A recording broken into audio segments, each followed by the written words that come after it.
நெத்தியில் இருக்கக்கூடிய திருநூறை அழித்துவிட்டு புகைப்படம் எடுத்து அந்த அம்மாவை அனுப்பி வைக்கிறாங்க. இவர்கள் ஓட்டு பிச்சை எடுக்க நம்மிடம் 2026 தேர்தலில் வருவாங்க. நம்மை எதிரியாக நினைப்பவர்களுக்கு நாம் எதிரி என்பதிலே மிக மிக மிக தெளிவாக இருக்க வேண்டும் என்று சொந்தங்கள். எந்த உள்நோக்கமும் இல்லாமல் நெற்றியை சரி செய்தேன் அல்லது துடைத்தேன்.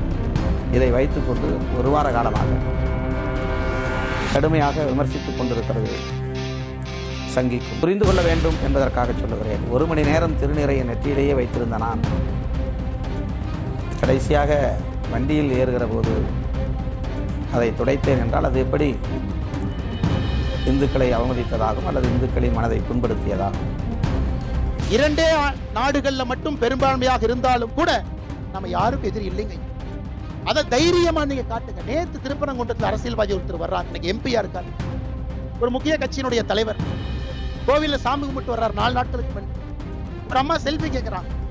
நெத்தியில் இருக்கக்கூடிய திருநூறை அழித்து விட்டு புகைப்படம் எடுத்து அந்த அம்மாவை அனுப்பி வைக்கிறாங்க. இவர்கள் ஓட்டு பிச்சை எடுக்க நம்மிடம் 2026 தேர்தலில் வருவாங்க.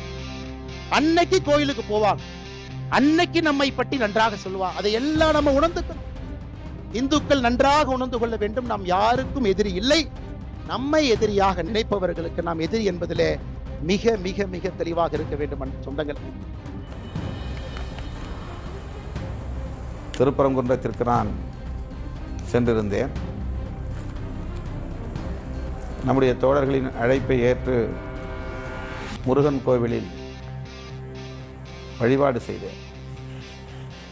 30 ஆண்டுகளுக்கு முன்பு ஒரு முறை நான் போனது எனக்கு நினைவு இருக்கிறது.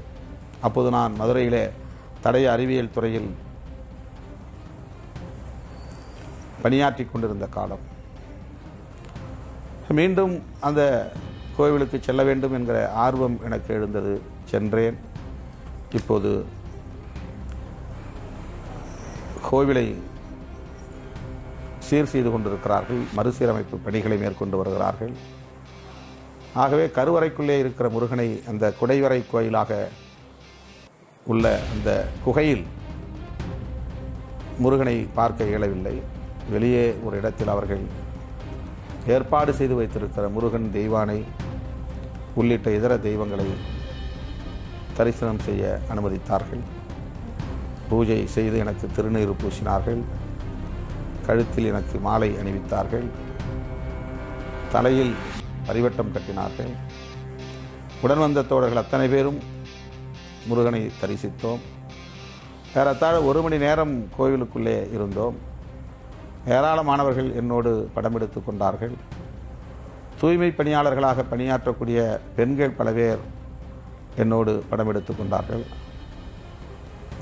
எல்லாம் முடிந்து நான் வெளியே வாசலுக்கு வந்தபோது ஒரு புதுமண தம்பதி செல்ஃபி எடுத்துக்கொள்ள வேண்டும் என்று ஆசைப்பட்ட போது நானாக வாங்கி எடுத்தேன். அவர்களே எடுக்க முயற்சித்த போது நானே அதை வாங்கி செல்ஃபி எடுத்தேன்.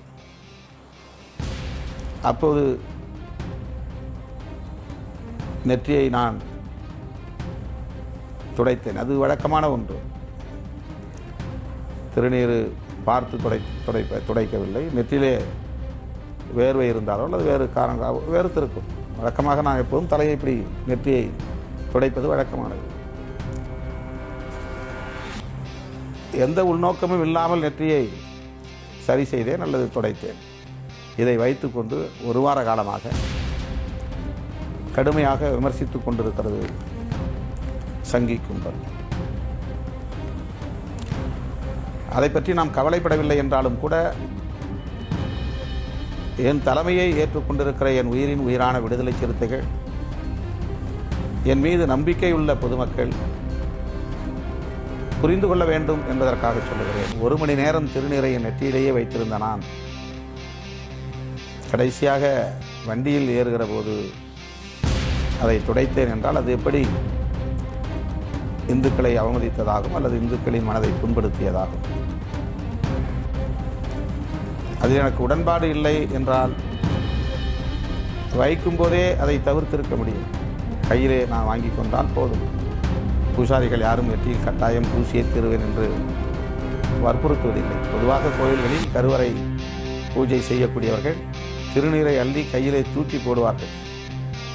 சில இடங்களில் தான் திருநீரை நெற்றியிலே பூசுவார்கள். ஆக கையை நீட்டினால் என் கையிலே திருநீரை கொடுத்து விடப் போகிறார்கள். நான் அதை பூசிக்கொள்ளாமலே கூட தவிர்த்திருக்க முடியும். எந்த கோவிலிலும் அப்படி நான் செய்வதில்லை.